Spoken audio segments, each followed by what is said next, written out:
健康只会是下一个。这种天象攻击，靖康，神，大虚，您好像看到了不该看的是神的手段。难辞其咎。这将开皇国的劫难，安国的劫难，天魔将是有史以来最妙的时机，也会是天。Guru Kekaisaran memandang awan bencana dan berkata pada istrinya, masalah tak akan selesai sebelum dewa dan iblis mati. Istrinya menyinggung kenapa ia tak pulang, apakah karena yakin kaisar bisa mengatasinya. Ia tersenyum, yakin akan ada orang lain yang menyelesaikannya, lalu mengajak pergi ke ibu kota Giok kecil di langit. Ibu kota Giok kecil di langit adalah Jade Capital, kota Giok tempat para abadi tinggal, terpisah dari dunia fana. Guru Kekaisaran datang ke sana karena pesan terakhir pengembara Zen yang katanya bisa mengubah pandangannya. Sementara itu, Qinmu singgah di prefektur Fen, belanja kebutuhan tahun baru, dan para hakim mengumpulkan praktisi untuk menyiapkan senjata serta rencana menyimpan awan di langit. Matahari mulai mencairkan salju, tapi udara justru makin menggigit. Di prefektur Fen orang mengandalkan arak keras dan kayu bakar untuk bertahan, sementara harga-harga melonjak. Huling-er memperingatkan Qinmu bahwa barang kini sampai berlipat ganda. Qinmu heran harga naik secepat ini, tapi menganggap itu urusan menteri. Ia hanya waspada ada yang sengaja bikin kacau. Mereka singgah lagi di prefektur Lie dan melihat harga makin gila karena pedagang menimbun. Hakim setempat menindak keras sampai banyak yang diseret untuk dieksekusi. Beberapa hari kemudian kapal tiba di prefektur Jing dekat Dasu, di balik awan gelap tebal berlubang-lubang yang ditembur sinar matahari. Daerah terpencil itu kacau, bandit merampok, banyak orang miskin membeku sampai mati. Para pengungsi bergerombol menyeberangi sungai beku ke selatan, yang jatuh atau jongkok mencari hangat biasanya tak bangun lagi. Sungai membeku jadi gunung es yang retak dan bisa longsor. Qinmu melihat beberapa pemuda penyihir merawat para migran, lalu menyelidiki dan tahu mereka murid sekte iblis surgawi. Qinmu menyuruh para pengungsi berhenti mencari tempat hangat, tapi mereka menolak karena berjalan adalah satu-satunya harapan. Ia lalu memberi murid sekte iblis surgawi perlengkapan penghangat untuk dibagikan dan memperingatkan, saat negeri membeku, iblis atau monster juga akan keluar mencari makan. Setelah itu kapal hartanya segera terbang menuju Dasu. Dingin makin parah hingga kapal harta Qinmu tertutup es dan melambat. Batu obat cepat habis, jadi mereka sering berhenti untuk menyingkirkan es. Huling-er menjaga Tungkupil, sementara Qinmu menyalakan ki vital burung merah agar tak membeku. Makin ke barat makin terpencil dan gelap karena awan tebal. Korban membeku makin banyak, bencana jauh lebih parah dari perkiraan. Ular raksasa beraura iblis menyembur api dari awan. Qinmu panik dan menaikkan kapal menembus awan, lalu bertemu gerombolan serangga emas yang dikendalikan pria genit dan wanita di atas awan serangga. Qinmu langsung menusuk serangga itu dengan ki pedang. Serangga emas tak mati, justru malah membesar. Qinmu menyerap energinya, lalu pedang pelindung junior membelahnya. Terdengar tawa, pemimpin sekte iblis surgawi ada di dekatnya. Awan memerah. Qinmu menyuruh Ling-er menaksimalkan Tungkupil, tapi semburan api raksasa menghantam kapal hingga nyaris jatuh. Mereka menyalakan api pendorong dan berhasil menerobos keluar dari awan. Qinmu menggigil, dingin ekstrim membuatnya mulai membeku. Kapal melesat menembus suara, Ling-er mematikan Tungkupil karena batu obat hampir habis, sehingga api pendorong melemah.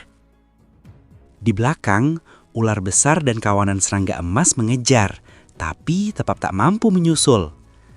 Qinmu membungkus kapal dengan ki vital dan menanyakan sisa batu obat. Qinmu mengecek persediaan dan kaget. Batu obat tinggal setengah keranjang. Padahal mereka membeli banyak, tapi habis karena sering berhenti mencairkan es. Ling-er memperingatkan, cuaca terlalu dingin. Kalau Tungku dipaksa maksimal, mereka takkan sempat sampai ke Dasu. Kapal harta karun diserang puluhan pedang terbang. Qinmu keluar dan menebas dengan pedang pelindung junior, menghancurkan ratusan pedang. Lalu muncul seorang cendekiawan super cepat yang mengakui identitas Qinmu sebagai pemimpin sekte iblis surgawi dan menyatakan jalannya akan penuh rintangan. Sarjana muda menyerang sambil melesat maju dan mengejek Qinmu. Qinmu melempar pedang pelindung junior, lawan menahan dengan lengan baju, lalu memanggil kawanan burung api untuk menabraknya. Kinmu mengubah jurus jadi pedang spiral, mencabik burung-burung itu dan memutar pedang mengelilingi lawan sampai pakaiannya hancur dan ia telanjang. Sarjana muda mundur. Kinmu menarik pedang pelindung junior kembali dengan sarung yang berubah jadi naga ikan. Tiba-tiba terdengar seruan, Amitabha. Patung Buddha emas raksasa turun menghantam kapal. Kinmu langsung melesatkan pedangnya dalam bentuk bor untuk menusuk patung itu. Teriakan Vajra tak terkalahkan, membuat jurus bor Kinmu melambat.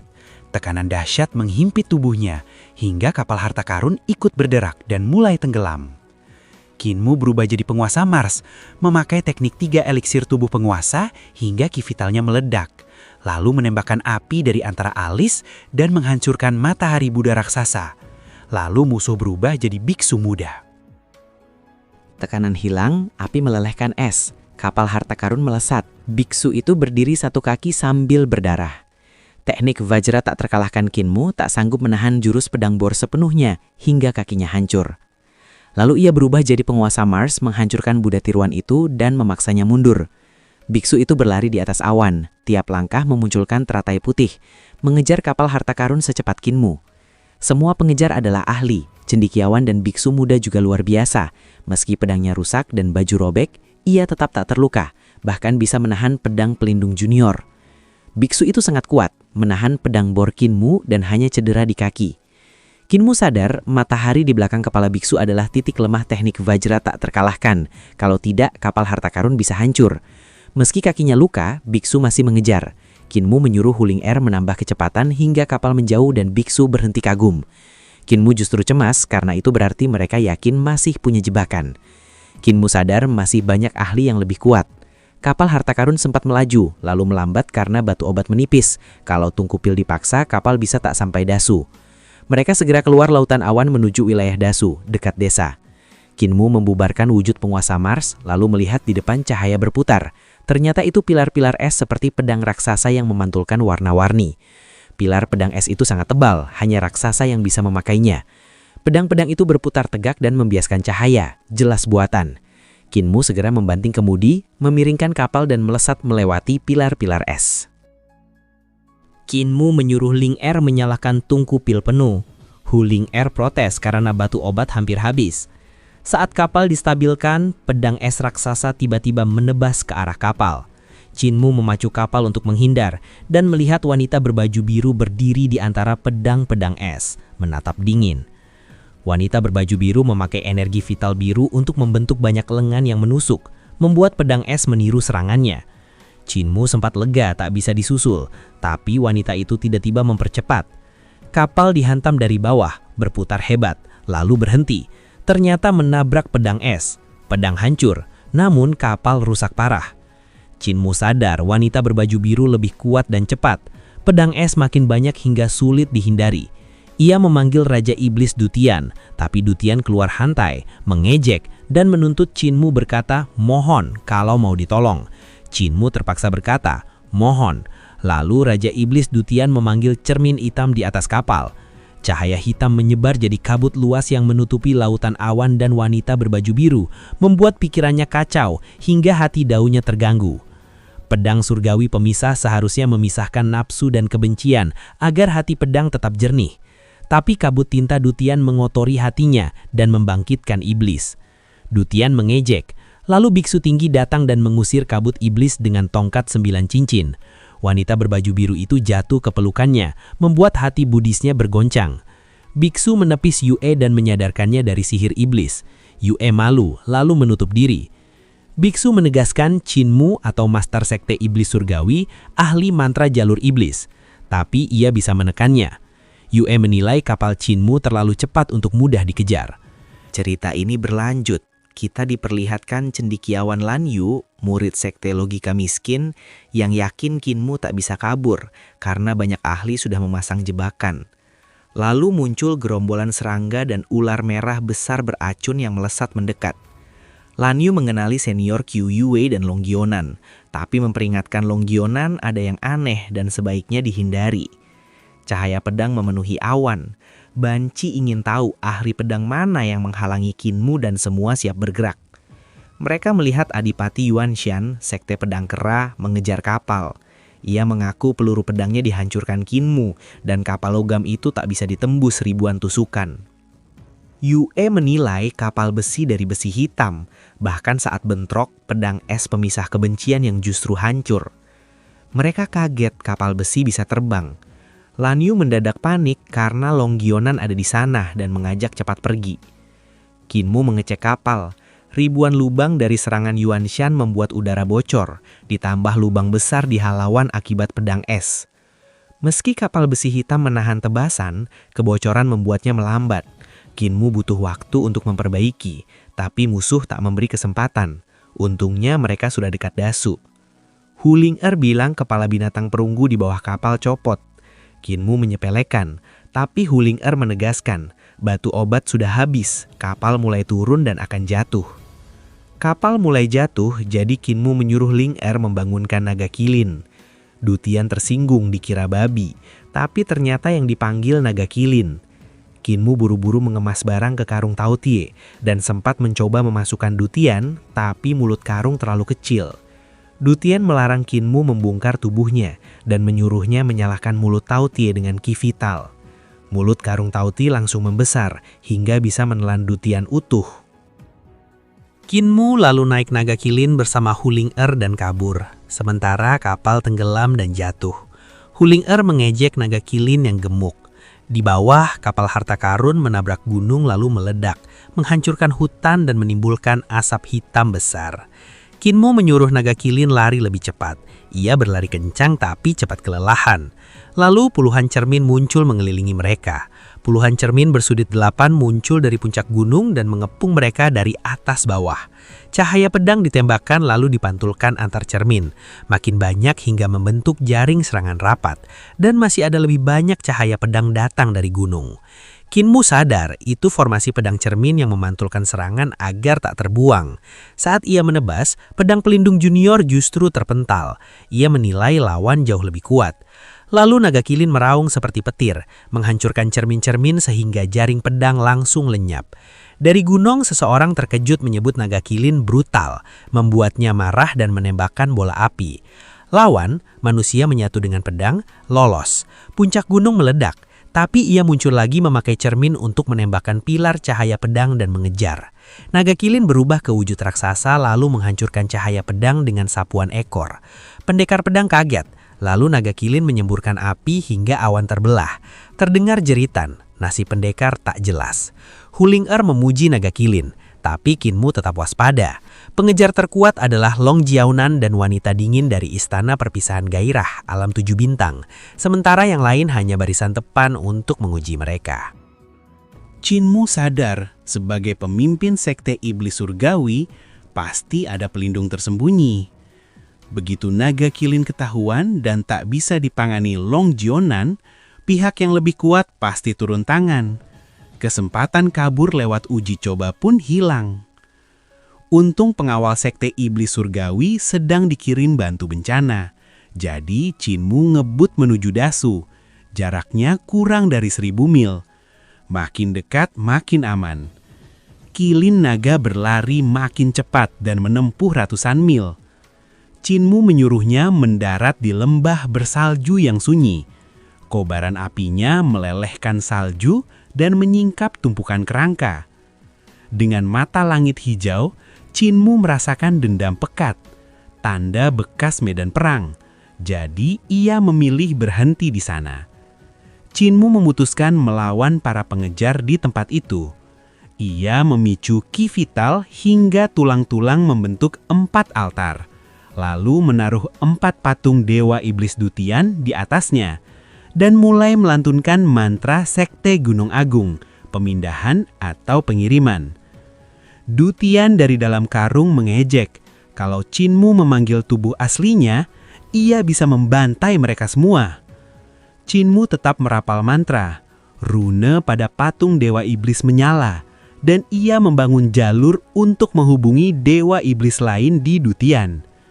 Tiba-tiba, seorang Taois tua muncul mengejek tindakannya dan maju membawa cambuk serta pedang. Qinmu tetap memanggil iblis. Cahaya darah meledak, membentuk kilat atau jaring yang membakar lembah bersalju sampai batu meleleh jadi lava.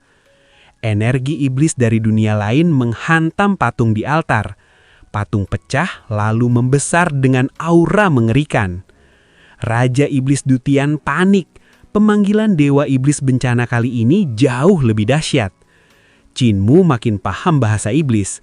Jadi pemanggilannya kini jauh lebih kuat dan tak ia tahan lagi.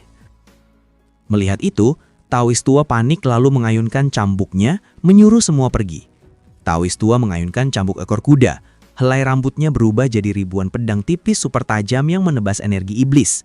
Pemanggilan Qinmu sempat tertahan, tapi Kilinaga meraung dan menghantam cambuk itu hingga aliran energi iblis kembali deras. Taois tua mengejek dan ingin menundukkan naga kilin jadi tunggangannya.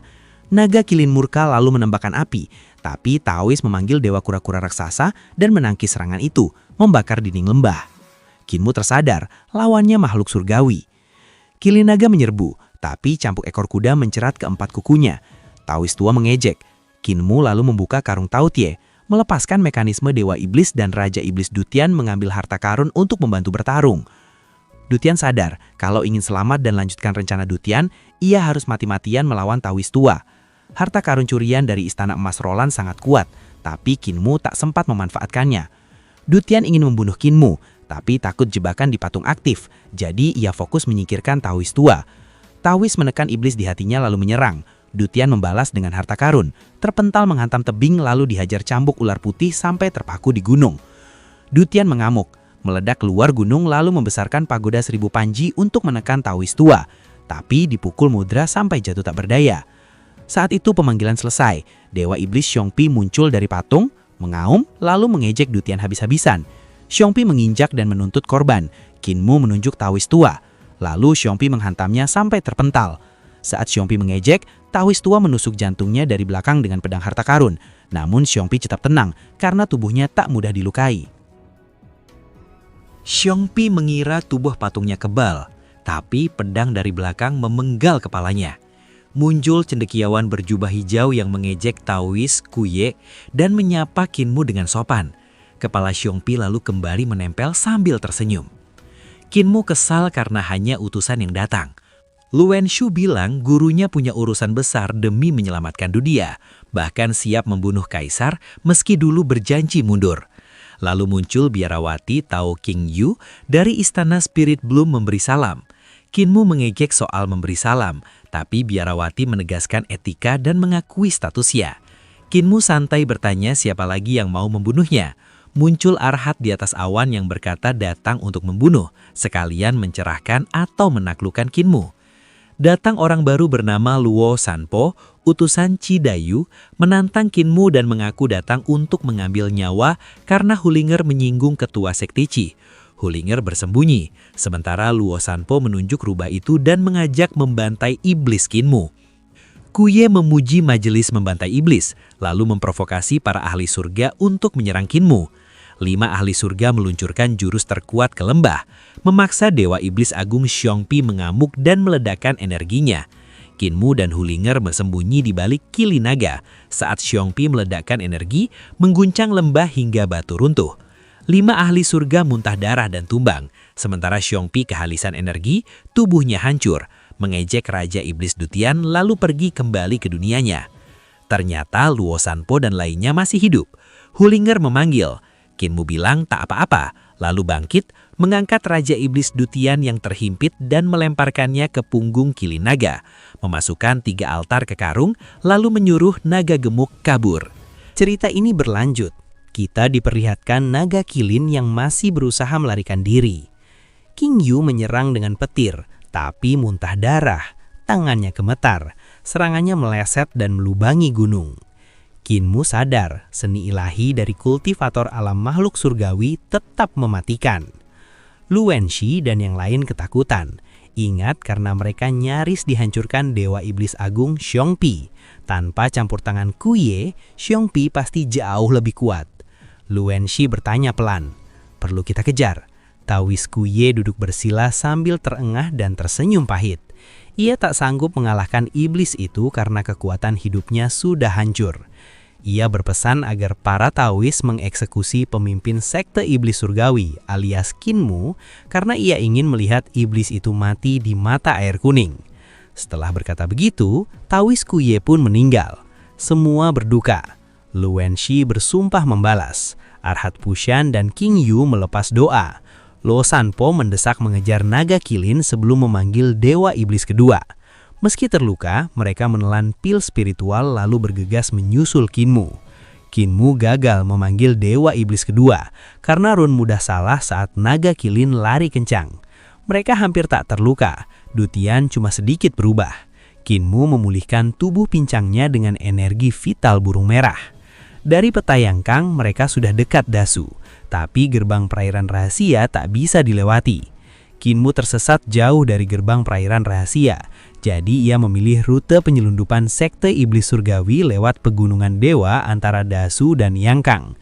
Tapi jalur itu dijaga busur otomatis yang menembak mati, dan rute lama itu kabarnya sudah lama ditinggalkan. Ngarai punggungan gunung terpencil jadi satu-satunya jalan Kinmu masuk Dasu, dan harus dirahasiakan.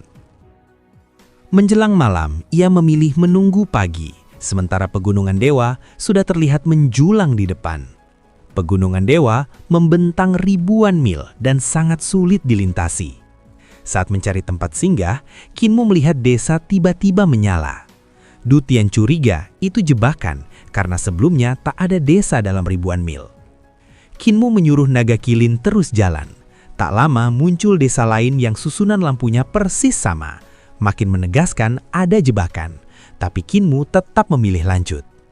Mereka terus lari, tapi desa yang sama muncul berulang kali dan jarak ke pegunungan dewa tak pernah mendekat. Jelas ada orang yang melipat ruang. Dutian putus asa, lalu Kinmu murka dan memutuskan masuk desa, siap membunuh siapapun yang menghalangi jalan pulangnya tahun baru.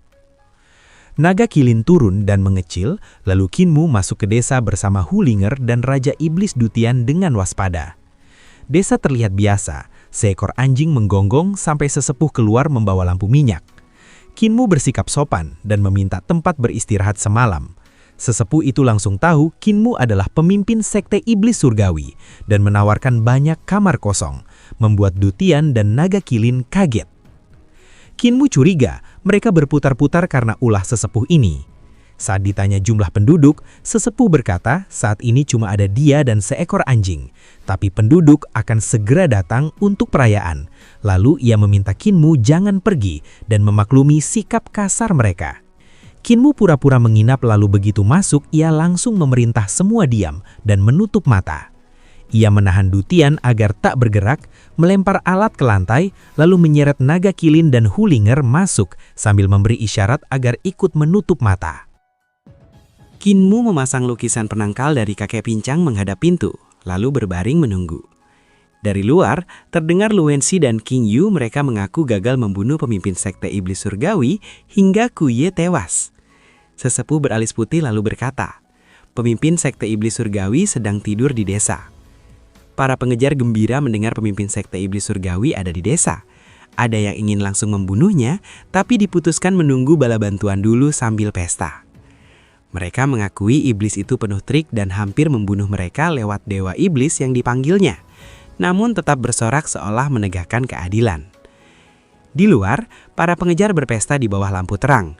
Di dalam, Kinmu menenangkan Hulinger yang menggigil sambil mengingatkannya tetap menutup mata.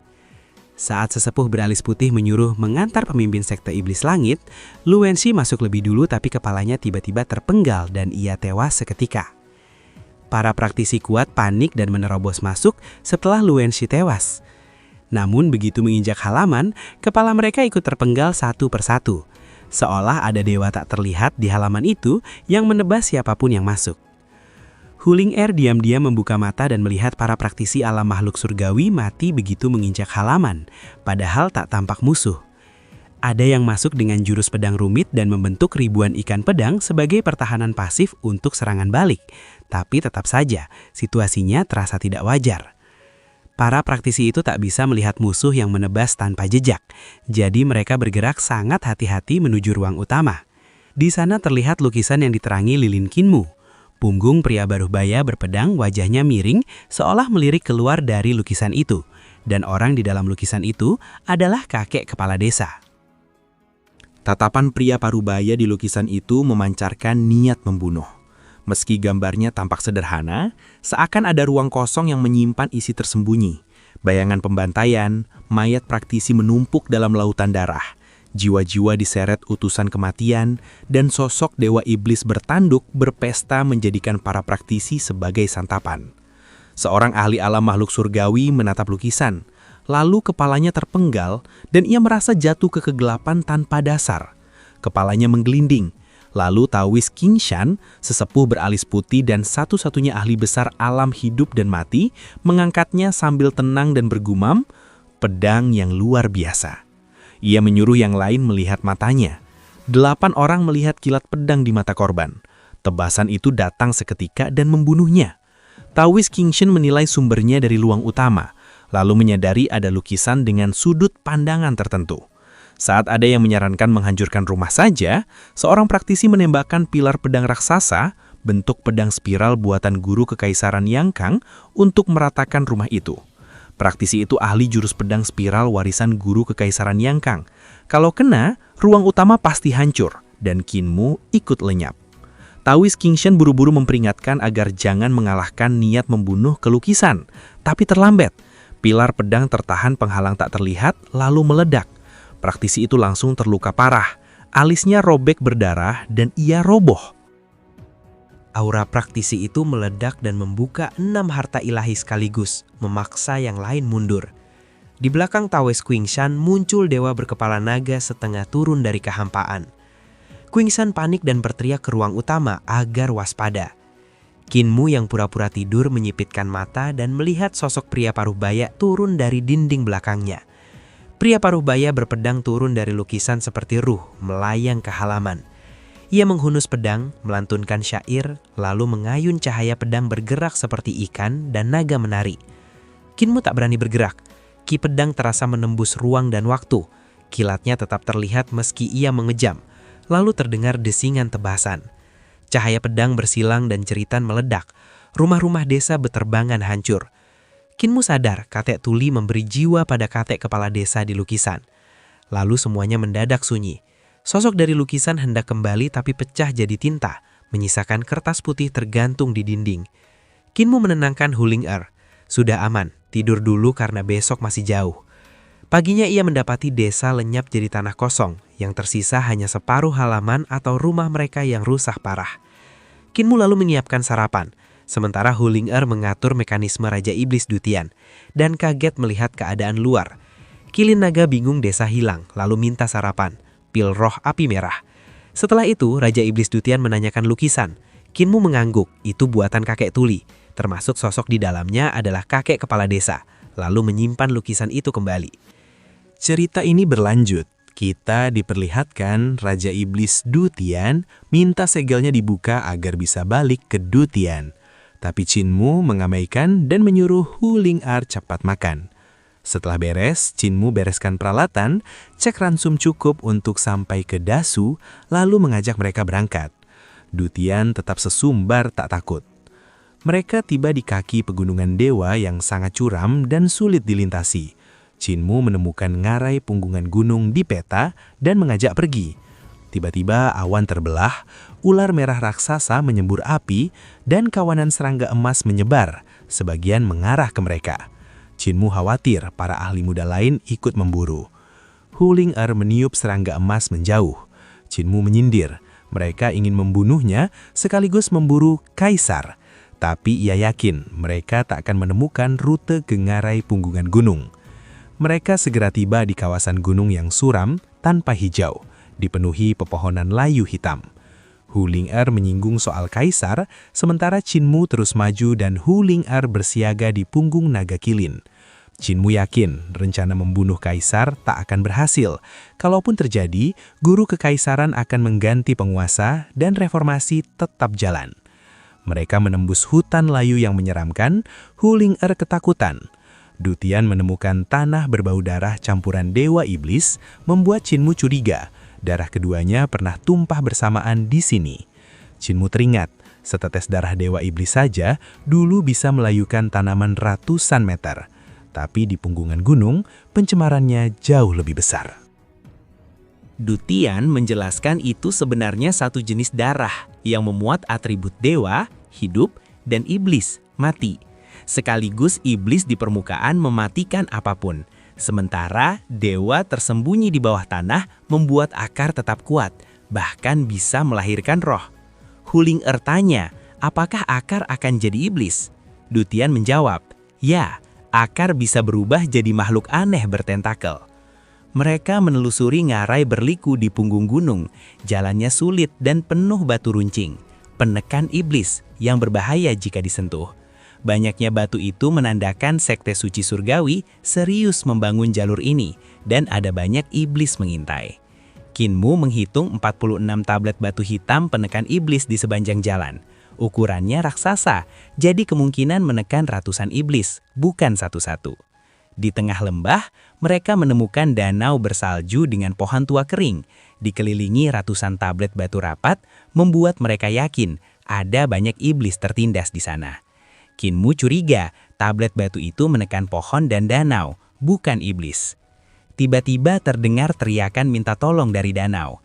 Naga Kilin bilang ada wanita mandi, tapi Huling menegaskan itu orang tenggelam.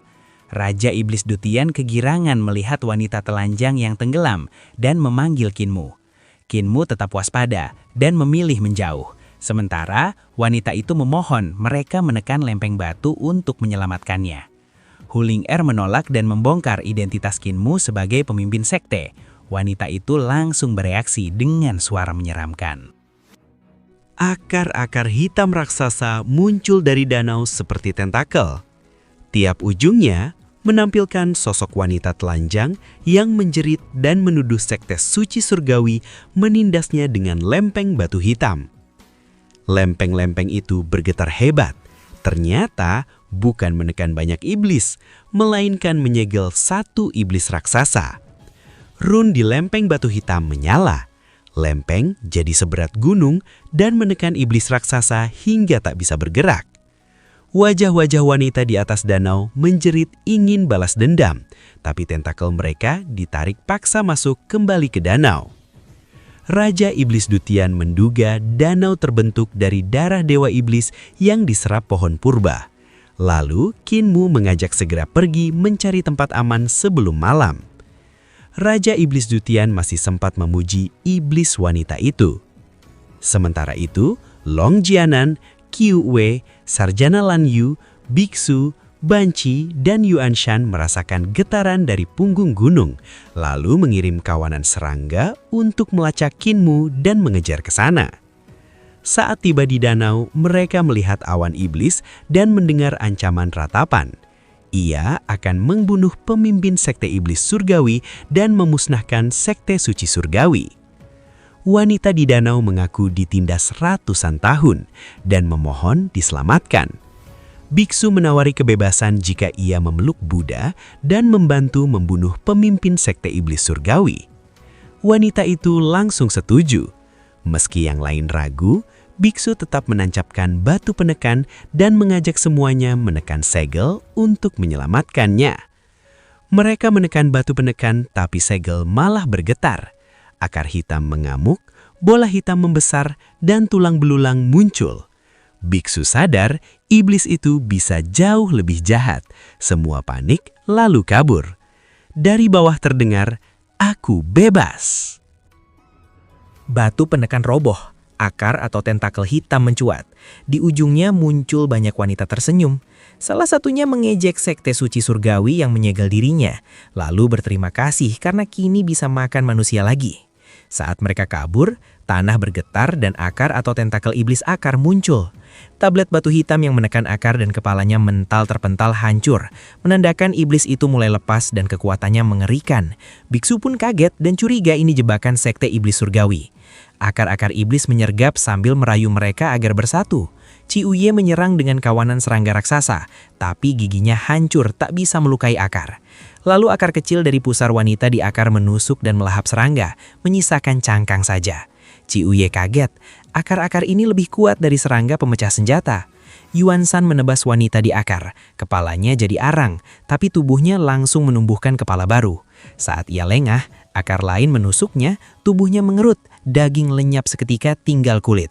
Semua orang panik kabur, sementara tentakel hitam bermunculan dan menarik tubuh asli iblis keluar dari tanah. Wujud asli iblis akar muncul, bola hitam raksasa dengan akar tak terhitung. Gerakannya memicu busur panah mutiara misterius di dua sisi gunung menembak otomatis. Dua panah tebal menghantamnya hingga meraung dan menarik tentakel, menyelamatkan Long Jiaonan dan lainnya. Tapi iblis selalu menyerang balik busur itu. Satu busur hancur dan lengan perunggu raksasa menggelinding turun dari puncak. Busur panah mutiara misterius yang satunya ikut hancur.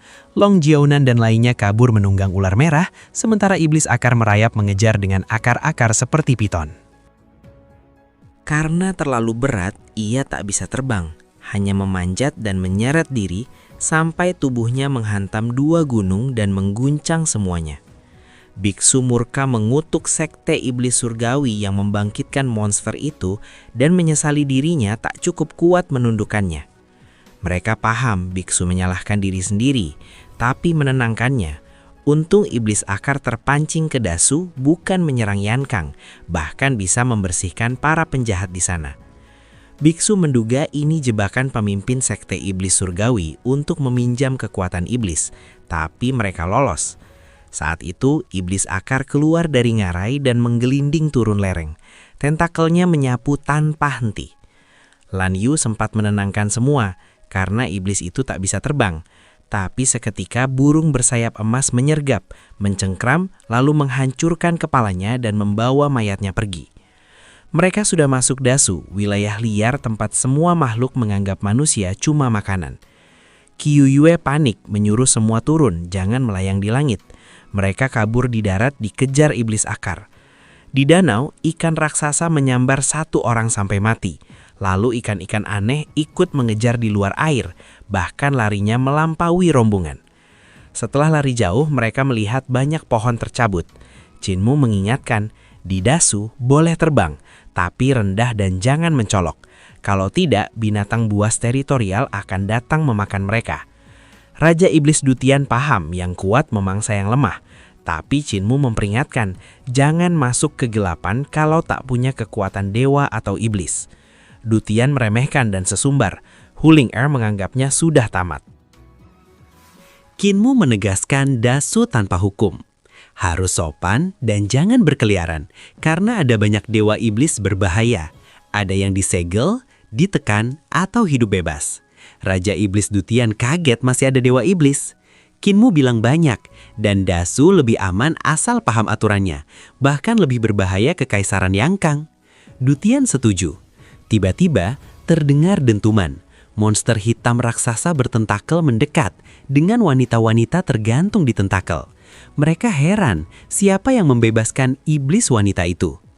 Qinmu merinding melihat para wanita di tentakel iblis akar yang mendekat. Ia menilai Dutian gegabah masuk Dasu.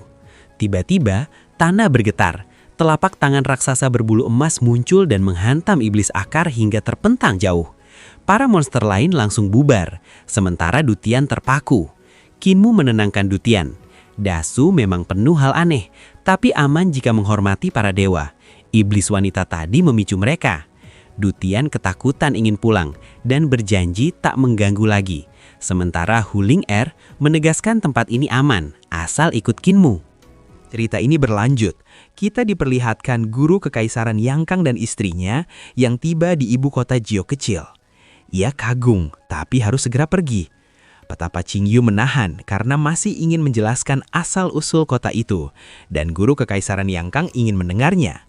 Petapa Qingyu mengajak guru Kekaisaran dan istrinya menyeberang jembatan pelangi. Dari atas terlihat ibu kota Jiao kecil tersusun seperti formasi dengan istana para dewa. Qingyu berkata, kota ini sangat tua sejak periode kaisar pendiri. Kaisar Kekaisaran Yankang kaget karena Kekaisaran Yankang tidak pernah punya kaisar pendiri. Qingyu bilang kaisar pendiri berasal dari kekaisaran lain yang kini tinggal di Dasu. Dulu Dasu hancur oleh malapetaka kaisar pendiri. Sebelumnya sudah ada 3 malapetaka. Kini mereka menyebut masa ini era Yankang. Lalu istri guru kekaisaran bertanya, kalau Yankang runtuh, apa namanya bencana Yankang? Qingyu berkata istana di Gunung Jiok dibuat untuk menyimpan catatan era Yang Kang, agar kelak jadi referensi jika terjadi bencana Yang Kang. Istri guru kekaisaran menuntut penjelasan, ibu kota Jiok kecil itu sebenarnya apa dan apa niat mereka. Qingyu menjawab, mereka tak punya niat buruk, hanya mengamati guru kekaisaran dan reformasinya, lalu mencatatnya untuk generasi depan, karena mereka makhluk immortal yang tidak ikut campur. Hal yang sama terjadi pada para immortal di ibu kota Jiok kecil. Mereka setara dewa dalam kultivasi, tapi tak bisa jadi dewa karena alam dewa sudah hancur. Qingyu lalu mengajak guru kekaisaran dan istrinya masuk ke istana di Gunung Jiok yang dingin dan sepi. Qingyu bilang dulu ada yang menyambung jembatan dan membangun dinasti ilahi. Tapi kini tinggal di Dasu. Yang tersisa sedikit disebut orang yang ditinggalkan dewa dan hampir tak punya harta karun jembatan ilahi lengkap. Para abadi sudah memeriksanya. Qingyu berkata, ramalan yang diterima Yang Kang sebenarnya bukan tentang orang Dasu yang keluar, melainkan tentang orang desa bebas khawatir di Dasu. Jembatan ilahi mereka sudah selesai dan para dewa mewaspadai mereka. Ia lalu menunjukkan perpustakaan berisi catatan era kaisar pendiri dan malapetaka kaisar pendiri. Ia meminta guru kekaisaran membacanya. Memperingatkan, jika guru kekaisaran terus di jalannya, sejarah era kaisar pendiri bisa terulang pada era Yang Kang. Qingyu ingin mengamati orang suci yang muncul tiap 500 tahun. Istri guru kekaisaran curiga asal-usul mereka terkait kaisar pendiri. Lalu guru kekaisaran mulai membaca sejarahnya. Di Dasu, Raja Iblis Dutian memohon izin pergi mencari dunia rendah untuk menyelamatkan bangsanya yang hampir punah. Huling Er merasa iba, tapi Qinmu menolak percaya. Itu cuma kesadaran. Tubuh aslinya masih di Dutian dan bisa kabur sendiri. Qinmu khawatir itu tipu daya, apalagi kota naga perbatasan sudah dekat. Qinmu tiba di kota naga perbatasan dan disambut hangat. Ia bilang keadaan Yang Kang jauh lebih kacau daripada Dasu, penuh pemberontakan dan perang. Warga membenarkan banyak pengungsi dari Yang Kang lari ke Dasu. Qinmu lalu menuju kediaman penguasa kota untuk menanyakan apakah penguasa sudah kembali. Penguasa kota sudah sempat kembali lalu pergi lagi. Qinmu menolak jamuan karena ingin pulang ke desa sebelum tahun baru. Kota naga perbatasan milik Nenek Si dan Qinmu, pengikut sekta iblis surgawi di luar menyebutnya pemimpin sekta, tapi di kota memanggilnya Tuan Muda. Qinmu lalu berangkat dengan naga kilin sampai ke desa lansia cacat dalam setengah hari. Qinmu menunggang naga kilin menyusuri sungai menuju desa. Ia teringat tahun lalu memecah es bersama Xian King Er, kini melihat Xian King Er mengasapi ikan besar hasil tangkapan desa untuk persiapan musim dingin. Xian King Er menggoda Qinmu yang pulang kaya dan bertanya apakah dunia luar menyenangkan. Qinmu santai menjawab ia malah terus dikejar-kejar, lalu menyinggung para biksu biara petir kecil yang mencarinya. Xian King Er bilang biksu biara petir kecil belum bisa masuk ke sini, lalu bertanya kenapa Qinmu dikejar. Qinmu bercanda, karena dia terlalu hebat sampai orang iri. Mereka janji akan main lagi. Saat senja, Qinmu tiba di desa lansia cacat dan langsung dikepung puluhan ayam naga betina yang menatap tajam, dipimpin ayam betina tua yang seolah menuduhnya pencuri telur. Qinmu kaget, baru pergi sebentar, tapi desa dipenuhi ayam naga betina. Ia sok berani mengaku pemimpin sekte iblis surgawi. Ayam betina tua berkokok, lalu para ayam naga betina lain menyerbu ganas dan menyembur api. Melihat itu, Huling Er kabur duluan. Qinmu akhirnya berhasil mengusir kawanan ayam betina, tapi ia babak belur penuh bulu. Raja Iblis Dutian menertawakannya. Qinmu sadar desa kosong. Nenek Si, kepala desa dan apoteker tidak ada. Ia menemukan catatan. Mereka pergi mencari desa bebas khawatir, dan siapapun yang pulang diminta membantu apoteker untuk memberi makan serangga. Qinmu menemukan beberapa catatan. Kakek jagal dan kakek buta pergi mencari kepala desa. Lalu kakek bisu menyusul karena mereka belum kembali. Si pincang dan mak tua juga ikut mencari karena curiga ada bahaya. Nenek Sisia ikut menyusul dan menyuruh Qinmu jangan keluyuran. Qinmu lalu memberi makan serangga apoteker dengan daun herbal. Qinmu menghancurkan pil spiritual untuk dibagi ke pot serangga lalu mulai memasak. Raja Iblis Dutian kaget melihat pot dan harta karun berserakan, lalu dipanggil membantu memasak. Saat malam menelan gasu, Qinmu biasa saja, tapi Dutian tercengang melihat kegelapan itu untuk pertama kalinya. Menjelang kegelapan menyelimuti desa lansia cacat, kakek tuli pulang membawa keranjang buku. Qinmu senang menyambutnya. Kakek tuli terlihat kusut dan langsung minta makan karena kelaparan berhari-hari. Kinmu menyajikan. Kakek tuli melahap beberapa mangkuk, lalu Kinmu bertanya kemana saja ia belakangan ini. Kakek tuli bilang ia pergi mencari kakek bisu tapi gagal. Uangnya habis dan lukisannya tak laku sampai hampir kelaparan. Ia sempat ditolong nenek Sisya dan minta jangan bilang ke apoteker karena suka mengejeknya. Raja Iblis Dutian heran orang sehebat itu bisa miskin. Kinmu menasehati, zaman kacau, lukisan susah laku. Kalau butuh uang, jual saja ke kediaman guru kekaisaran. Kakek tuli takut berurusan dengan guru kekaisaran. Kinmu tawarkan beli di Akademi Kekaisaran, tapi semua lukisan sudah dibakar. Kakek tuli baca catatan, memutuskan tidur dan besok ingin mencari tetua yang lain. Ia lalu sadar ada Raja Iblis Dutian yang memperkenalkan diri. Kakek tuli meremehkan Dutian lalu pergi tidur, membuat Dutian marah. Kinmu menenangkan, kakek tuli kadang bisa dengar, kadang tidak. Kinmu memperingatkan kegelapan malam berbahaya, tapi Dutian diam-diam berniat masuk kegelapan untuk kabur dan menyiapkan ritual memanggil tubuh aslinya. Kinmu lalu tertidur. Dutian diam-diam keluar malam. Patung batu memberi cahaya redup, tapi area di luar cahaya tetap gelap pekat. Saat ia menyentuh kegelapan, jarinya langsung digigit sampai lenyap. Ia bertanya siapa di dalam kegelapan, dan suara menakutkan balik bertanya siapa dirinya. Tiba-tiba, kakek tuli muncul di belakang, menegur kenapa Dutian bicara bahasa iblis. Hal itu membuat Dutian kaget karena orang tuli itu ternyata sangat peka. Kakek tuli menulis kata perbaiki di tubuh Dutian, membuat Dutian membeku tak bisa bergerak atau bicara. Paginya, Kinmu menyiapkan sarapan. Naga Kilin membantu dan protes disebut anjing besar. Kakek tuli pamit mencari kepala desa dan yang lainnya agar bisa pulang saat tahun baru, sementara Kinmu tetap di desa menjaga. Kakek tuli melukis naga di langit lalu terbang pergi, dan Dutian masih terpaku di gerbang. Kinmu mengecek Dutian yang masih membeku, lalu menitip desa pada Naga Kilin dan pergi ke istana penekan malapetaka. Di jalan, ia bertemu biksu compang-camping yang menyapanya sebagai guru sekte iblis surgawi. Kinmu langsung mengenalinya sebagai perampok kapal harta karun dulu. Ia menahan diri sambil memastikan Longjianonan dan yang lainnya tidak ada di sekitar. Biksu itu terpisah dari Longjianonan dan yang lainnya setelah dikejar iblis akar puncak, lalu bertemu Kinmu. Ia menangis menyebut Kinmu sebagai pemimpin sekte iblis surgawi yang penuh dosa dan ingin mengantar Kinmu mati. Kinmu menantang, sebutkan dosanya. Biksu menjawab, dosa terbesarmu adalah menjadi pemimpin sekte iblis surgawi, jadi bertobatlah di kehidupan berikutnya. Biksu itu mengaktifkan wajra tak terkalahkan. Sinar Buddha meledak, tubuhnya membesar seperti raksasa dan tongkatnya ikut membesar. Ini teknik Buddhis jalur tempur yang menguatkan tubuh, ditopang mantra yang disimpan pada tongkat atau tasbih dan dipupuk lewat lantunan kitab suci untuk memurnikan niat serta menyalurkan seni ilahi ke senjata. Cerita ini berlanjut. Kita diperlihatkan biksu yang menggunakan teknik Vajra. Teknik ini melepas niat jahat dari tasbih untuk berubah ke mode tempur. Sementara mantra di tongkat memberi serangan kejutan. Kinmu sudah tahu efeknya. Tubuh jadi super tahan dan kekuatan biksu melonjak. Sampai bisa menahan pedang pelindung junior dan menenggelamkan kapal harta Kinmu. Kinmu memakai 3 eliksir tubuh penguasa, lalu menyerap cahaya emas, berubah jadi dewa emas berkepala harimau dan membentuk kapak perang dari ki emas.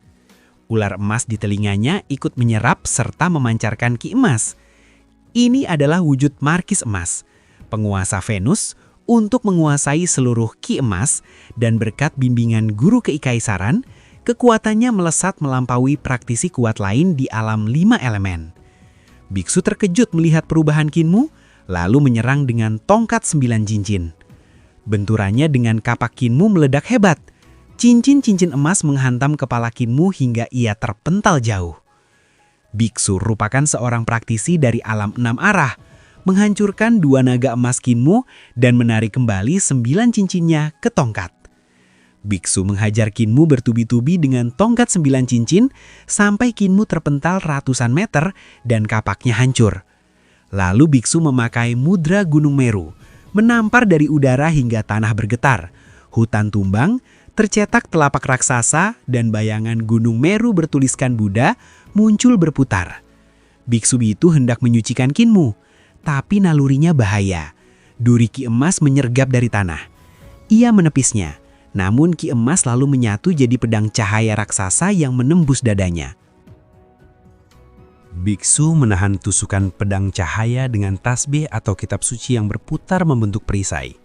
Kinmu lalu berubah wujud, menghantam dengan trisula dan mudrang raksasa hingga menekan biksu. Trisula menjelma naga berkepala 3 dan membantingnya ke tanah. Kinmu berubah jadi monster banteng dan menebas cepat hingga 2 jari biksu putus. Karena panik, biksu membalas dengan tongkat raksasa dan mudra, tapi Kinmu berwujud penguasa Mars memanggil labu api, menyembur api sejati yang membakar tongkat 9 cincin sampai meleleh. Biksu nekat menghantam labu api hingga meledak dan 2 naga api Kinmu hancur. Ia meluncurkan mudra Gunung Meru, tapi Kinmu berubah ke wujud markis kayu atau Jupiter, terbang menghindar, lalu dari udara menghantam biksu dengan cambuk willow. Cambuk willow Kinmu tiba-tiba melilit sang biksu dan berubah jadi pohon willow yang mengikatnya. 2 jejak ki hijau menyerbu lewat hidung, tapi biksu menyegal 6 indera. Sinar Budanya memurnikan serangan itu, manik doa meledak, dan pikiran jahat kembali. Ia lalu mengamuk, membesar, menghancurkan Willow dan bersumpah membunuh Kinmu. Kinmu berubah jadi wujud manusia ular, memanggil gerbang pengaruh surga, lalu menyerbu biksu dengan 2 pisau pemotong babi. Tapi tubuh Vajra biksu tak tertembus. Benturan mereka mengguncang hutan, hingga pisaunya Kinmu dan tongkat biksu sama-sama retak lalu meledak. Kinmu mengamuk dengan 8 petir, lalu pedang pelindung junior menembus matahari, menghancurkan teknik Vajranya. Biksu itu babak belur, panik, lalu kabur ke langit. Kinmu kabur cepat dengan teratai, lalu balik menyerang. Ia meninju wajah biksu hingga hancur dan kepala biksu itu meledak. Puluhan naga hijau meniringi, mayat tanpa kepala jatuh, sementara Kinmu mengejek karena sengaja membiarkannya lari dulu. Kinmu mendarat sambil menahan nyeri. Tubuh Vajra biksu terlalu keras dan serangannya sempat merobek dagingnya, terutama dari tongkat 9 cincin. Meski begitu, biksu tetap tewas. Kinmu mendakui praktisi alam 6 arah tak bisa diremehkan, lalu memakai teknik 3 ramuan tubuh penguasa untuk melancarkan darah dan ki agar lukanya tak memburuk. Kinmu cedera cukup parah, 2 rusuk patah, punggung berdarah, akibat mudra Gunung Meru, tapi tidak fatal. Ia menyembuhkan diri dengan teknik ramuan 3 tubuh penguasa, lalu pulang ke desa untuk pulih sebelum mencari kera iblis. Setelah itu, ia membuang mayat sang biksu, karena di dasu tak ada yang mengubur, darah justru akan memancing binatang buas. Kinmu pulang, memetik ramuan, lalu memurnikan 2 pil, untuk luka luar dan luka dalam, diselaraskan dengan air liur naga dari naga kilin. Naga kilin cuma jaga di gerbang, tapi sebenarnya malas. Sementara Raja Iblis Dutian masih terpaku oleh si Tuli. Kinmu pulih tenang. Malamnya si Tuli dan warga desa belum kembali. Keesokan harinya, kepala desa dan yang lainnya belum pulang. Luka rusuk dan punggung Kinmu sudah sembuh, tapi paru-parunya masih sakit jadi susah bernafas. Ia melatih teknik eliksir tingkat 3 sambil mengatur nafas agar pulih cepat. Lalu bingung soal usianya setelah tahun baru, 15 atau 16, karena warga beda pendapat. Nenek bilang ia ditemukan bayi 2-3 bulan sebelum tahun baru, sedangkan kepala desa yakin ia lahir sesudah tahun baru. Kinmu sadar, tiap tahun baru usianya selalu diperdebatkan. Lalu ia melihat kawanan serangga emas keluar dari hutan, mengitari desa, lalu menghilang lagi. Ia langsung paham, wanita dari kastil 3 keajaiban sudah tiba. Jauh lebih kuat, bisa mengendalikan ribuan serangga baja, yang bahkan mampu menggigit senjata spiritual. Kalau menyerang serentak, Kinmu tak akan sanggup melawan. Kinmu memilih mencegat wanita itu di luar desa. Ia membawa pot pecah berisi kalajengking. Naga kilin bertanya, Kinmu cuma menjawab tegas, bertarung. Di tepi sungai, kawanan serangga emas diam-diam mengikuti dan makin banyak, sampai permukaan sungai tampak seperti tertutup lapisan emas. Serangga emas memancing monster ikan raksasa di sungai Surging, lalu memanjang dan melahap mereka sampai tinggal tulang. Kinmu sadar, ikan-ikan itu sebenarnya kuat, tapi tetap tak berdaya di hadapan kawanan serangga yang dibesarkan wanita dari kastil 3 keajaiban. Dari hilir, wanita itu muncul sambil menginjak kawanan serangga dan menyebut Kinmu pemimpin sekte iblis surgawi. Serangga beracun mengelilingi seorang wanita yang berdiri di atas serangga emas raksasa. Kinmu tersenyum dan bertanya, "Bagaimana aku harus memanggil kakak?" Kyuye heran. Pemimpin sekte iblis surgawi begitu dihormati di dunia kultivasi. Mengapa kau malah sopan kepada musuhmu? Wanita itu sangat cantik hingga orang mudah terpikat dan melupakan bahaya di sekitarnya. Kinmu berkata bahwa di Dasu, ia bukan lagi pemimpin sekte iblis surgawi dan mengajak Kyuye datang merayakan tahun baru di desa. Kyuye menjawab ia akan pulang setelah membunuhnya, tetapi kemudian sedih karena rumahnya di Kastil Tiga Keajaiban sudah hancur oleh sekte iblis surgawi saat pertempuran di Dasui.